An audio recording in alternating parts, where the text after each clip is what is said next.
This is our tiny house on the eastern shore of Virginia. We learned that if we wanted to do renovations that cost more than half the value of the house, we needed to lift the house. The county values our house at $250 whole dollars. Pretty sure it's going to take more than that. So, what's lifted really mean? FEMA requires the floor elevation to be 9 feet above sea level. We needed to get a survey to find out the elevation of the ground. Survey says 3.5 feet. That meant the floor needed to be raised almost 6 feet. We were about to create Rapunzel's tower. So we set out on a search to find someone who would lift the house. Anyone who would lift the house. This is where you have to understand the Eastern Shore. It's its own little world. We called one guy for an estimate. He needed to get back to us later because he was busy running chartered fishing tours. We got lots of people tell us they didn't work over on the shore or not as far up the shore as we needed. We honestly weren't sure we were going to be able to find someone to do it. We had to finally start asking for people who might come down from Maryland. Finally, we found Mr. White. He'd been lifting houses for lots of years. He was a little rough around the edges, but turned out to be pretty darn good at lifting houses and putting them back in the right spot. The normal process for lifting a house like ours would be to run steel beams below the floor foundation. But our floor was in terrible shape. Like, really terrible shape. We made the decision to do something different.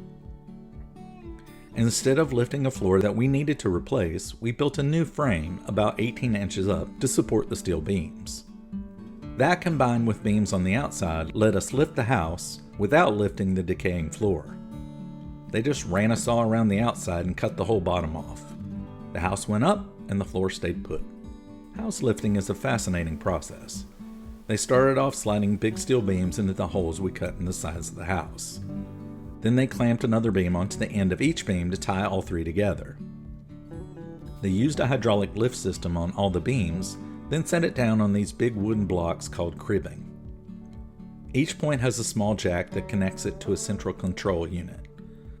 They lift the jack, then add some cribbing, and put it back down. Then they would move the jacks higher and repeat the process. They did this until the house was about 7 feet higher than when it started, with the floor staying on the ground.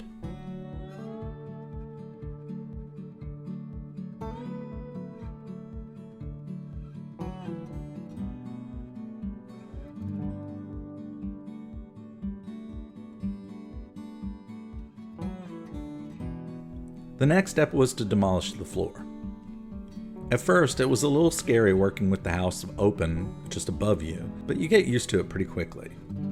Demo was mostly by hand, and a few of the floor joists just fell apart when we removed the plywood on top. After that, we dug out quite a lot of bricks from underneath. Some were part of the foundation, but quite a lot of them were just loose.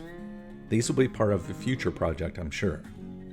But hey, the house is small, and we can do the renovations. It can only cost so much, right? Once we got that cleaned up, it was time for the foundation. We didn't do that work, but they did a good job. What we did have to do was dig out, fill, and level the ground inside of the new foundation. We moved a lot of wheelbarrows of dirt and gravel and sand, and a lot of banging down the sand with a heavy tamper. After the foundation was in, we did the floor framing and put in the subfloor. It was heavy and above our heads. We did a 2x12 frame with 3/4 inch Advantech subfloor. Now the first floor is solid. Once that was done, it was time for Mr. White to come back and lower the house back onto the new foundation.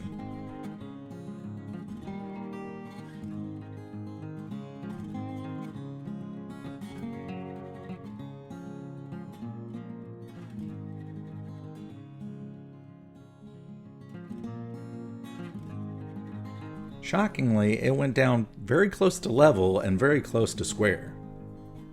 We've got a lot of work to do to get this place livable, but at least it's in one piece. At some point, we'll be adding steps and a porch on the front and the back of the house. In the meantime, there's a lot of old siding to remove, a lot of sheathing, Tyvek, and new siding to put back. We'll talk about that next time. See you in the next one. Thanks for stopping by.